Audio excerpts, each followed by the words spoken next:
Hey guys, आज का blog start हो रहा है और सुबह सुबह वॉक करते करते मैं पहुंच गई राम मंदिर। सुबह सुबह वॉक करते करते कहाँ पहुंच गए।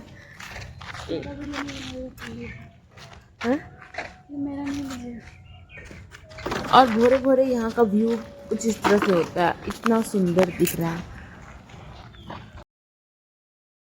फिर घर आने के बाद मैं अपना नॉर्मल डेली के काम में लग गई और यहाँ पे मैंने दूध का पैकेट फ्रीजर में रख दिया था और इसका हाल कुछ ऐसा हो गया कि ये पूरा का पूरा जम गया। ये पैकेट का दूध मैंने इसलिए मंगवाया था क्योंकि बच्चों ने बहुत दिन से जिद कर रखा है कि आइसक्रीम बना दो, तो आइसक्रीम बनाने से पहले ये पैकेट में ही जम गया और आइसक्रीम बन गया, कितना हार्ड। अभी मैं इसको ऐसे ही गर्म होने के लिए चढ़ा दूँगी। आज का मेरा प्लान कुछ और ही है। मुंबई से जब से घूम के आई ना, तब से घर में मन ही नहीं लग रहा था। मतलब वहाँ क्या हो रहा था, रोज़ रोज़ घूमना हो रहा था। और फिर अचानक घर आ गए, फिर रेस्ट। तो 3-4 दिन जो थके हुए थे रेस्ट किया वो तो ठीक है, उसके बाद फिर भी घर में मन नहीं लग रहा था मेरा। मतलब मुझे घूमने का ही मन हो रहा था। तो मैं बोली कि चलो दीदी के घर चलते हैं। अपने हस्बैंड को कहा तो वो बोल रहे मुझे टाइम नहीं है, तुमको जाना तुम चल जाओ। रोज़ बस आते हैं, हर घंटा बस आती है रोड पे, वहाँ हमारे गांव के बाहर। तो वहाँ से बस मिल जाएगी तो तुम चली जाओ। तो मैंने बोला एक दिन जाके दिखा ही देती हूँ इनको। फिर मेरी दीदी भी बुला ही रही थी कि बहुत दिनों से कि आ जाओ आ जाओ, और फिर बोल रही थी अब आ जाओ, बच्चे भी इंजॉय कर लेंगे, 2 दिन का छुट्टी है, संडे है। तो एक काम करो आ जाओ और फिर चली जाना 1 दिन रह के। और मेरे यहाँ पार्टी भी होने वाला, वो भी देख लेना। तो उसका किटी पार्टी होने वाला था, वो देखने के लिए वो बुला रही थी।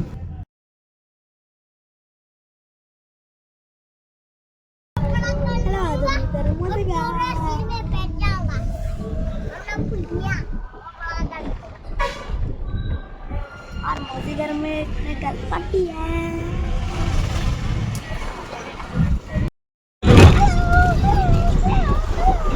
बोलो।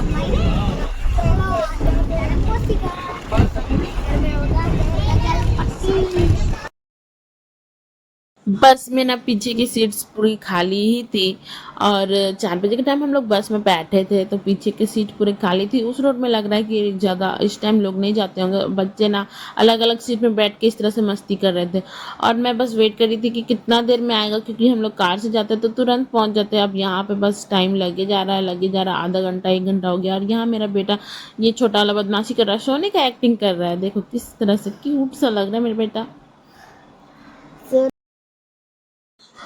मुझे ना जाना है फुसरो, और अभी तक टी मोड़ पार कर लिया है। और इतने ही देर में दोनों बच्चों ने मेरा हालत पूरा ख़राब कर दिया, इधर उछलो कूदो कर करके।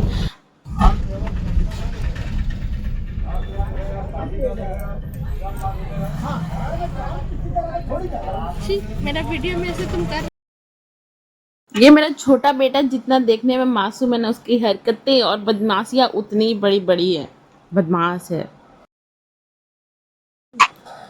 और बहुत देर बदमाशी करते करते आखिर मेरे दोनों बच्चे थक गए और थक के सो गए। एक उधर वाला सीट में सो गया और एक मैं इधर में सुला ली अपनी गोदी में। ये इसको इसलिए सुलाना पड़ा क्योंकि गिर जा रहा था बार बार सीट से, इसलिए इसको पकड़ के रख रही थी मैं।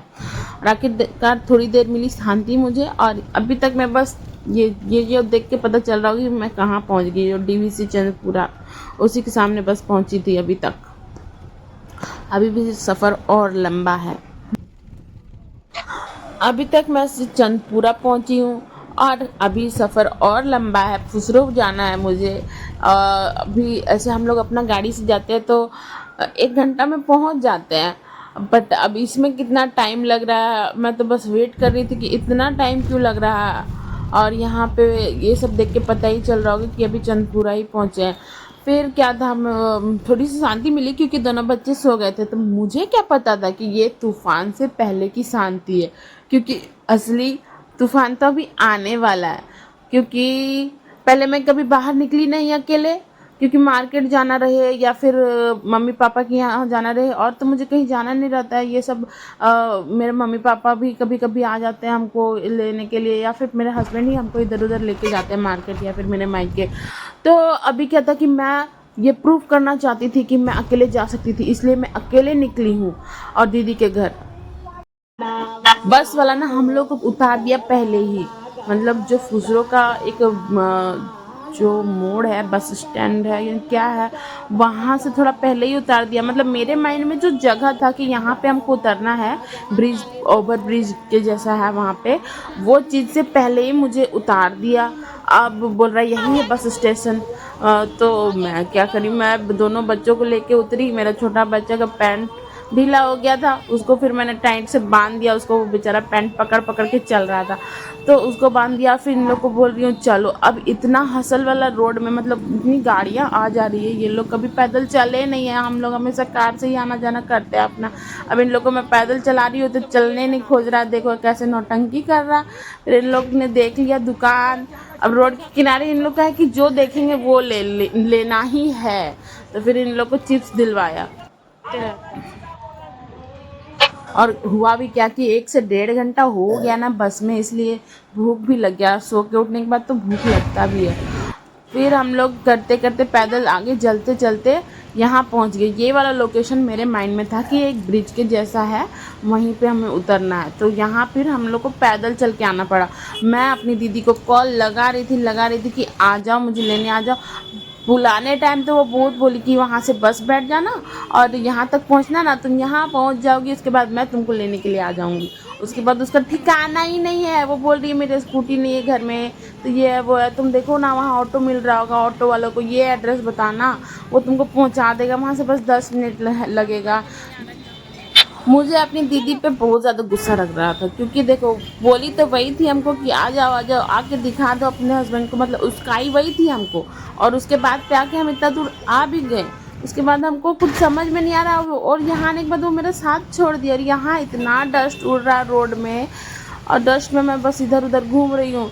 मैं इधर से आगे आ गई कि ऑटो यहाँ मिलेगा वहाँ मिलेगा करके, और पता है इधर ऑटो मिल रहा था, पर ना वो बोकारो ले जा रहा था। हम ऑटो में बैठ गए और वो ऑटो वाला बोल रहा है कहाँ जाना है, हम बोले कि एड्रेस बता, तो बोल रहे यहाँ कहाँ, ये बोकारो को बस चलना है तो चलो बोलो। हम हमेशा कार से आते हैं ना तो कुछ पता नहीं चलता है, इतना ज़्यादा हमको परेशानी लग रहा था। अभी दोनों बच्चों को लेके इतना भीड़ भाड़ वाला रोड में चलना है, एक बच्चा इधर जा रहा है, एक बच्चा उधर जा रहा है, उनको संभालो, और फिर रोड में रास्ता भी नहीं पता है। हम एकदम टेंशन में आ गए थे, और अपनी दीदी को फ़ोन कर करके बोले थे जल्दी आओ यहाँ यहाँ। फिर बहुत देर के बाद मेरा दीदी आई। उधर उधर से हम चढ़ के आए, इसमें उधर से चढ़ के आए। किधर उतरना था, हम उधर चले गए थे उस तरफ, उधर नहीं चलना था। तो वहाँ बोला कि इधर कहाँ है, इधर तुम बोकारो पहुँच जाइए। हाँ बोकारो, चलो चलो मौसी घर आ गया। लेट ये आ गई हम तो भुला जाते हैं बोकारो चल जाते फिर से। अब हम लोग यहाँ जाने वाले हैं। चलो, फिर मेरे दीदी को कुछ शॉपिंग करना था, तो वो विशाल मार्ट घुस गई। मतलब मेरे बहाने से वो भी आज अपने आई थी शॉपिंग करने के लिए। उसको लेना था पर्दा और कुछ डेकोरेशन का सामान, क्योंकि उसका घर में पार्टी था, तो वो वही सब देखने के लिए घुस गई विशाल मार्ट। उसके साथ साथ हम लोग भी यहाँ पे आ गए। हाँ तो शॉपिंग करना है, विशाल मेगा मार्ट है, पर्दा लेना है। ये उसके बाद जीजा जी का कॉल आ गया, जिसको दीदी अपना पल पल का अपडेट देती रहती है मिनट मिनट में। हम बोले कि तो वहाँ से उतर के और उधर ऑटो वाला थोड़ा ब्रिज से चढ़ेगी, तो वो बोकारो वाला ब्रिज वाला सामने चढ़ गए। हाँ उधर बोल रहा है इधर कहाँ आ गए, मतलब मेरी बोकारो चल जाए। हम गड़बड़ा गई थी, फिर हम आए। लेट आ गई है, आ रही है मेरे लोग के साथ दोनों नंबर। रोड पे तो हम परेशान हुए ही बच्चों को लेकर। अब मॉल घुस गए हम और परेशान होने के लिए, क्योंकि बच्चे मॉल में घुसने के बाद तो और परेशान करेंगे, ये दिला दो वो दिला दो, हे भगवान। अच्छा कर रहा है, सब दिखता है। हाँ तो क्या शो के लिए। अच्छा दिख रहा है।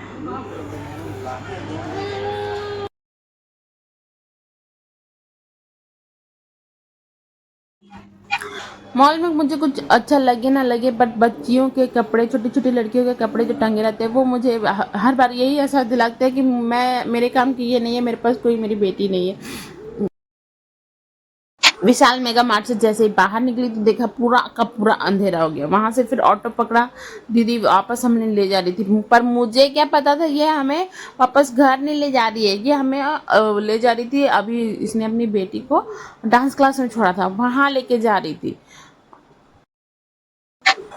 तो दीदी को अपना कितना सारा काम था और वो हमको भी अपने साथ परेशान की। मतलब कि अब उसको जाना था डांस क्लास, वहाँ पीयू का डांस क्लास हम लोग पहुँचे, देखे उसको अभी टाइम आधा घंटा नहीं 1 घंटा और लगता तब जाके उसको छुट्टी होता। और जैसे यहाँ पे हम लोग एंटर किए ना, मेरे बच्चे लोग और हमको परेशान करने लगे। मतलब वहाँ पे ये सामान छो वो सामान छो कर रहे थे।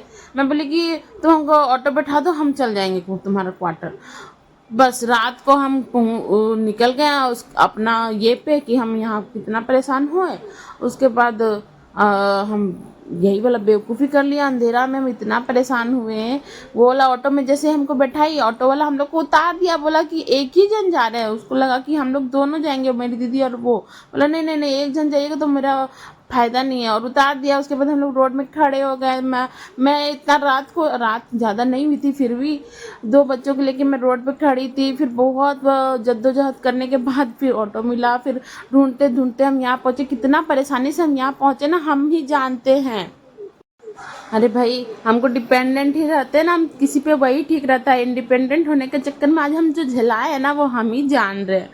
इसलिए अब करते करते 8 बजे रात को दीदी का क्वार्टर पहुंच गए। बहुत झेलाए भाई, अब से हम अकेले नहीं आएंगे। और एक चीज मैं बोलना चाहूंगी, ये लोग बोलते हैं लड़कियों का अपना घर नहीं होता, लेकिन देखो मेहनत करने से सब हो जाता है। और मेरी दीदी का ये घर जो है उसके नाम पे, इसके बाहर देखो इतना बड़ा बड़ा उसका नाम लिखा हुआ है। गए थे लड़की हम लोग को छोड़ दी, अपना बहन को छोड़ दी अंधेरा रास्ता में 2 बच्चे लेके। अभी देख